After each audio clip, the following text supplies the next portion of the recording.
Happening now, one of the two bodies found in Chautauqua County last week have been identified. What the sheriff has to say about their ongoing investigation. Plus, we're getting ready for two county-wide debates as election 2021 nears.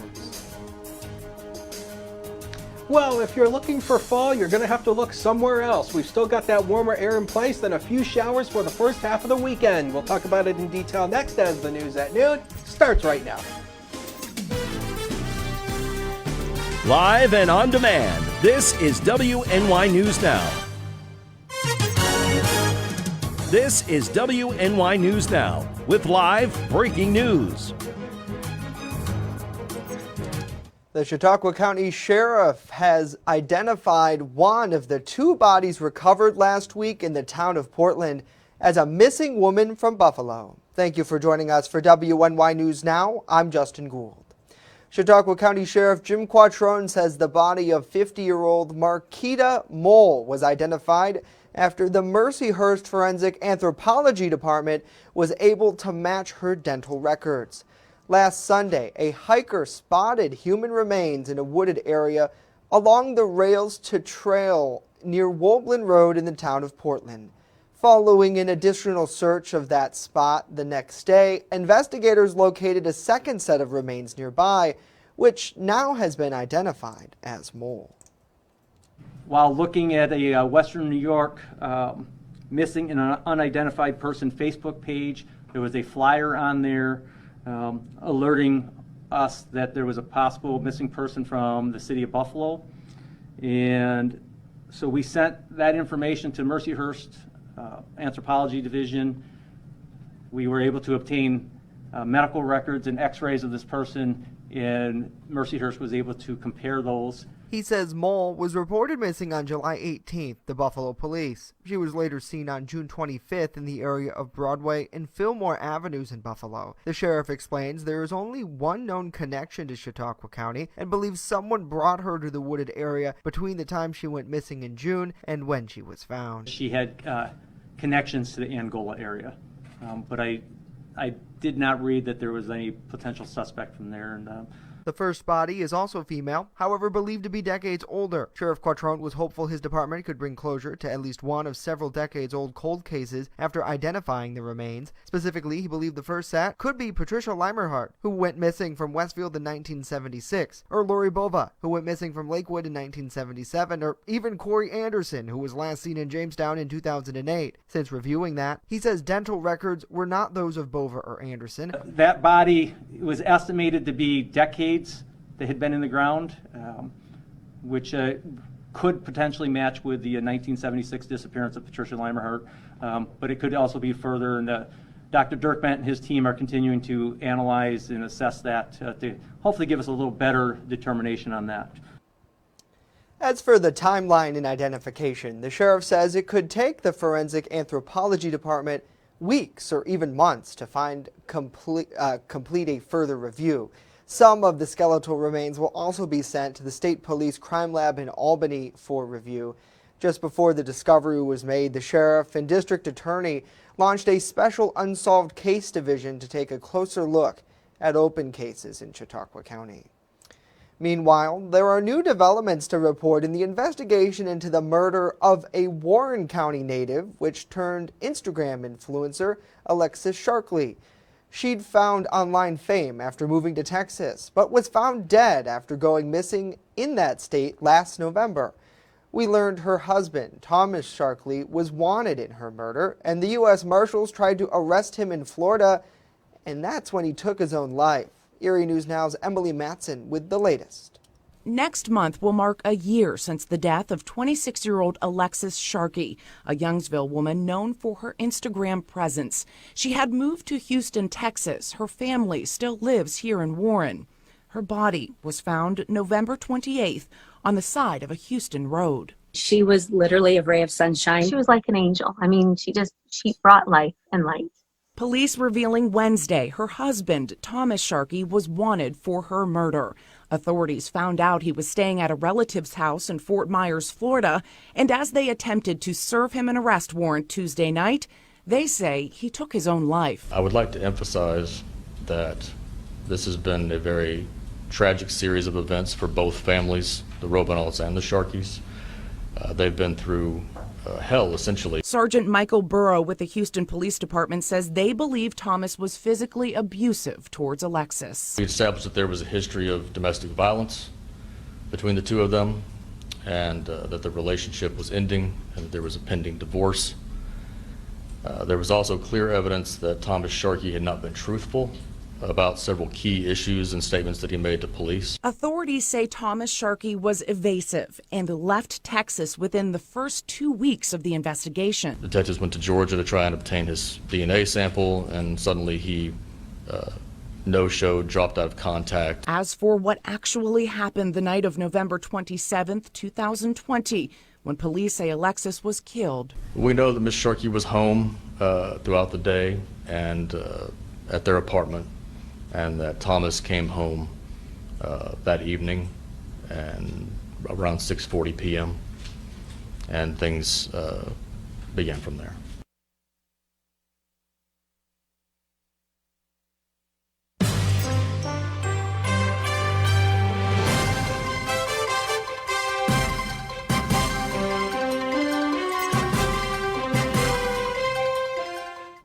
A longtime resident of the city of Jamestown says her professional background will be key to serving as a city council member.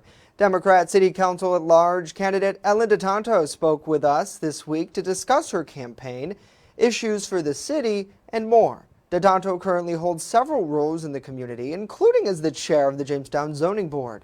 She says that because of where she is in life and with her experiences, she's ready to enter the political arena in a crucial time for the city of Jamestown.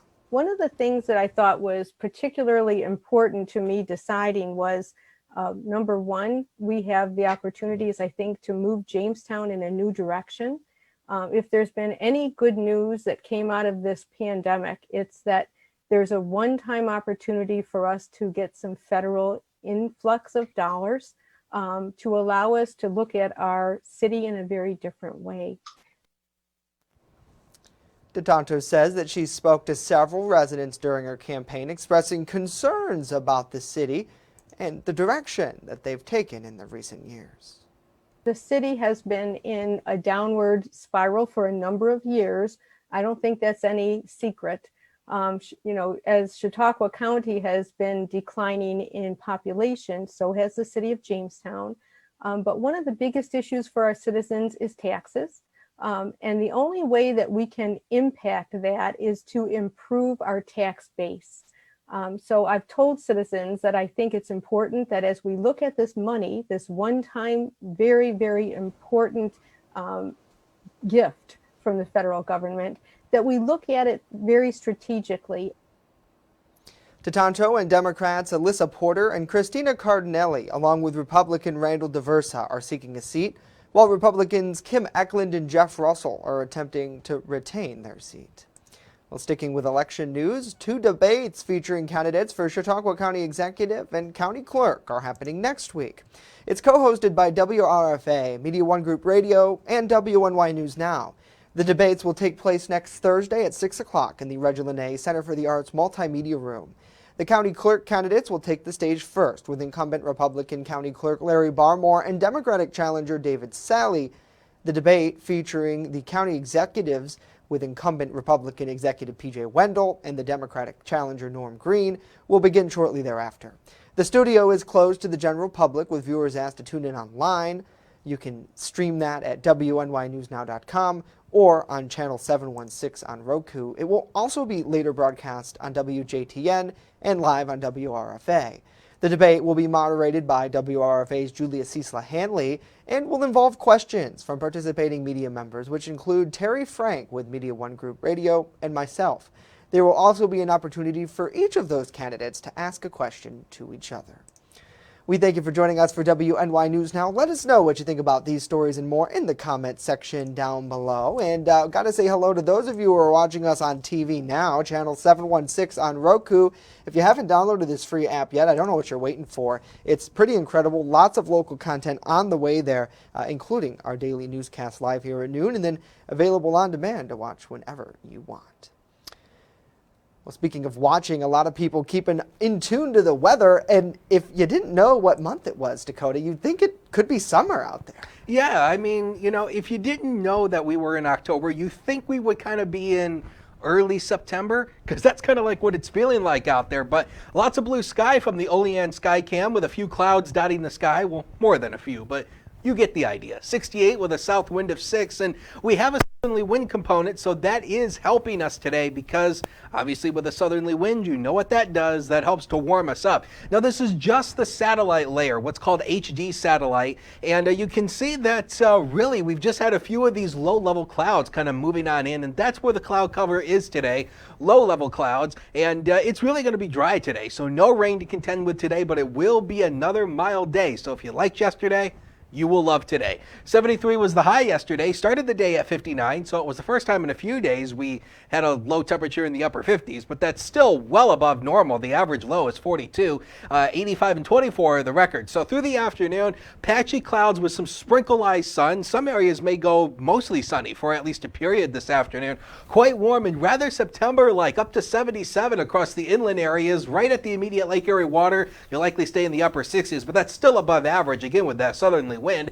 Now the warm air continues for the foreseeable future, but we do bring in a couple rain showers for the weekend. We'll time it all out with Future Scan and that 7-day forecast later on in the show. Justin. All right, we will see you in about 10 minutes. Thank you, Dakota. Well, 2 state reps for Chautauqua County have introduced legislation that would require developers of industrial solar and wind farms to have a plan when that facility reaches the end of its lifespan. New York Senator George Borrello and Assemblyman Andy Goodell are pushing for a reclamation bond, which would ensure the proper decommissioning, reclamation, and recycling of those turbines as well as solar panels once they are done with their life. Although New York's environmental conservation law currently requires reclamation bonds for things like natural gas wells, gravel pits, mining operations, there's no comparable requirement right now for these projects. The duo say the danger is that the owner of a solar or wind project might lack the financial resources necessary to decommission and dispose of it properly. The bill would require the applicants to get permits from the Public Service Commission and from the Office of Renewable Energy in order to further their research before building a project. Well, Governor Kathy Hochul has announced $25 million will be available to help nonprofit organizations improve the security of their facilities. The announcement comes as hate and bias incidents continue throughout the state of New York, many targeting Jewish, Asian American, and Pacific Islander communities. According to the governor's website, the announcement will better protect those at risk of hate crimes or attacks because of their ideology, beliefs, or mission. And all of us have the power now to eradicate that by standing up and standing strong and calling out hate wherever it rears its ugly head. The funding builds on the already established $43 million in state grants that will help 362 organizations boost security and infrastructure as well as preparedness against potential attacks. Coming up, why those driving on New York State thruways might need to be extra careful to avoid speeding tickets soon. And later, Dakota is back with the details on how long this summer heat is sticking around.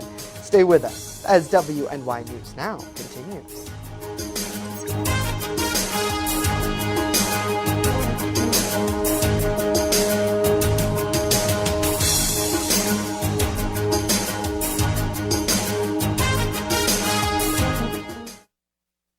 With coverage that matters. This is WNY News Now.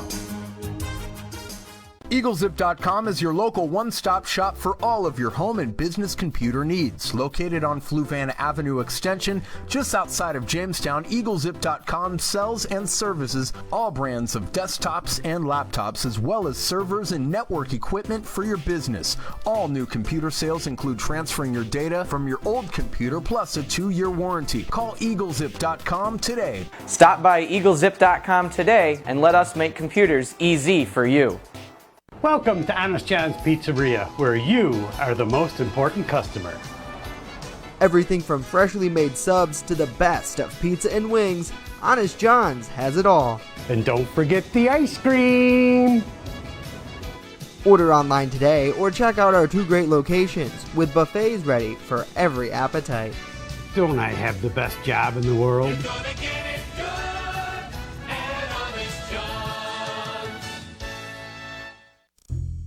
Located along the Amish Trail, the Randolph Retail Company offers a variety of clothing, jewelry, and gifts for any occasion. Offering uptown merchandise at small-town prices, our locally owned business balances quality and value. With complimentary gift wrap here at the Randolph Retail Company, we pride ourselves in personal service. Check out our Facebook page or stop in today at 127 Main Street, Randolph, just a 20-minute drive from Jamestown. You're watching WNY News Now, where coverage comes first. Jamestown's mayor will be outlining his proposed 2022 executive budget today. Mayor Eddie Sundquist is scheduled to detail his spending plan during a presentation at City Hall starting at 3 o'clock. Sundquist is expected to discuss how the $28 million the city received part of the American Rescue Plan will impact the municipality's fiscal health. His budget could also lay out a plan to allocate more money to capital improvement projects and city-owned equipment, like vehicles for the police department, a topic that was discussed during this week's City Council meeting. A digital copy of the budget will be posted online at jamestownny.gov/budget. You can watch the mayor's full presentation streaming live at 3 o'clock on our Facebook page and website, WNYNewsNow.com. Well, a federal judge in Texas is blocking the state's new 6-week abortion ban that many see as a challenge to the Roe v. Wade. The ruling from the U.S. District Judge Robert Pittman allows abortions after the detection of fetal cereatic activity. That typically starts around 6 weeks, which before most women know they're even pregnant. It also forbids exceptions in the case of rape and incest. A group of Texas abortion clinics say the procedures will resume for now. The state attorney general's office says it will appeal and is likely to win in higher courts. Both the region's appellate court and U.S. Supreme Court have allowed the law to stand previously. In a statement, attorney Merrick Garland said, quote, "Today's ruling enjoining the Texas law is a victory for women in Texas and for the rule of law. It is the foremost responsibility of the Department of Justice opposing the law with a separate lawsuit now." Well, by now you've probably heard the word reconciliation. It has taken over Capitol Hill. But what exactly is it, and how does it work, and what does it really mean for us? Our Washington correspondent Matt Knadler explains. In short, the budget reconciliation process is when the majority party wants to pass something fairly quickly and simply using the 51-vote simple majority and bypass the filibuster, which requires 60 votes. In this case, Democrats want to avoid Republican opposition to their expansive domestic spending bill. Now, the way this works right now is all 48 Democrats and the 2 independents who caucus with them would need to agree to the bill. Vice President Kamala Harris would be the tiebreaker. Now, we've heard from many of you, really, why can't Democrats pass this bill when they have the majority? Well, right now, 2 moderate senators, West Virginia's Joe Manchin and Arizona's Kyrsten Sinema, have concerns about the bill's cost and content. Both Manchin and Sinema have indicated that they are not happy with the $3.5 trillion price tag, and both of them have also been unhappy with the taxes that are going to have to be raised to fund that, particularly the corporate taxes. And Manchin's particularly unhappy with some of the environmental aspects of what's in that budget bill. The biggest thing to know about the reconciliation bill is senators can only change or add laws that really involve tax and spending levels, along with the debt limit. That is why things like immigration reform have been kicked out of the bill, at least for now. Now, some of you have also asked us, why can't Democrats raise the debt ceiling and avoid defaulting on the debts on their own? Now, they could add that into the reconciliation bill with an October 18th deadline to raise the debt ceiling, and with disagreements on the reconciliation bill, they're up against the clock right now. Now, both the House and Senate must pass a reconciliation bill before it goes to the president's desk. In Washington, Matt Knadler reporting. Matt, thank you. Work zone speed cameras could soon be installed on highways across New York State. The New York State Thruway Authority held a hearing yesterday to discuss the subject. If drivers are caught speeding on camera, that could result in a ticket. Officials say this should improve thruway workers' safety, too. The Federal Bureau of Labor Statistics reporting 1,800 roadside construction workers died in an on-the-job accident between 2003 and 2017. an average of 123 deaths a year. Governor Hochul has signed a bill authorizing the cameras last month. The pilot program now going to install them in 10 work zones. Locations will be determined by roadway geometry, crash history, and posted speed limits. Certainly, it sounds like an improvement for worker safety. Let us know what you think about this and more in the comment section down below. We always love to hear from you on Facebook Live. And those of you who are watching us on the Roku channel or even YouTube too, send us a message or drop us a comment. We'd love to hear from you as well.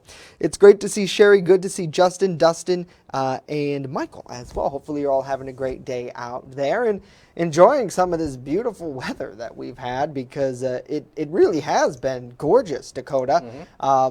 Where you look at some of these low temperatures, and I really think we were like in spring or something like that, but not the case. I mean, you know, as we mentioned at the top of the show during first weather, the average lows this time of the year are usually in the lower 40s. Do we have a lower 40 anywhere on this graphic? Well, no. The low here in the city was 59, 53 in Randolph. That's where you started the day. 60 Bradford, 63 in Erie. So these, again, were the low temperatures. Usually our high temperatures for this time of the year are usually in this zone. So the weather's kind of flip-flopped here. It's like, you know, now we're, you know, but that's just the way it is. You know, Mother Nature has some very cruel tricks up her sleeve sometimes, but maybe you like the warmer weather. But the one thing the warmer weather is not doing is helping the fall foliage, even though the newest update to the fall foliage map does bring us to around midpoint across much of the southern tier. You might notice the colors are somewhat muted, and a lot of that is due to the warm air. We really need cool nights to really allow the colors to pop, and we just don't have that right now. And this is something we have to keep an eye on as we go through the month, because if the warmer air continues, which, hint, it will, that may ultimately cause the colors to become muted and not as vibrant. So again, if you're really looking for the fall foliage, you're really going to have to go up to the Tug Hill for that. 71 right now is a noon hour, a south wind of 5. Again, that southerly wind always helps to warm you up. We talk about it all the time, but the dew point up there at 63. So the warm air does come with a little bit of a stick this afternoon, but it's going to be overall nice today. A few rain showers return tomorrow through Saturday. Neither of those 2 days are going to be a washout, but you will be dodging a few rain showers at times. The mild air sticks around, going nowhere, and it turns even warmer next week. In fact, something we showed you yesterday, we'll show it again to you today. The 8 to 14 day temperature outlook from the Climate Prediction Center basically shows you from the Great Plains all the way over to the East Coast, warmer than average temperatures pretty much all the way through the middle of the month. So if you're really looking for that fall air, you're going to have to head west. That's where it is right now. This is a very anomalous pattern for this time of the year. And major flooding issues basically occurred in Birmingham, Alabama last night. Over 10 inches of rain just last night. Major flooding issues down there, but thankfully they're out of that now. High pressure basically in control of our weather right now, but notice we're on that western side of high pressure. We talk about it all the time. The western side is the weaker side, so that ultimately will allow some rain to come in tomorrow. Notice the newer Runner Future Scan paints you sun and clouds through the afternoon. Those little blips are not going to happen through the afternoon hours. But as we go into tomorrow, we will see the influx of more moisture as another system arrives. This is a weak disturbance moving on through. So we will see a few rain showers mainly later in the day tomorrow, and then those will continue through at least the day on Saturday. We'll see a few rain showers on Saturday as well, but neither of those 2 days, as we mentioned, is going to be a washout. So the zone forecast, the inland temperatures today, yeah, look at this. Lower 70s across much of the area, sun and clouds, another warm day. Enjoy it while you can. Now, I present the future. It's right there on the screen. Again, Friday, Saturday, a few showers. We're down to 66 on Saturday, so that's a little bit more seasonable, but the temperatures return right back into the 70s. And how about Tuesday? Upper 70s? Yeah, we'll take a break. Be right back.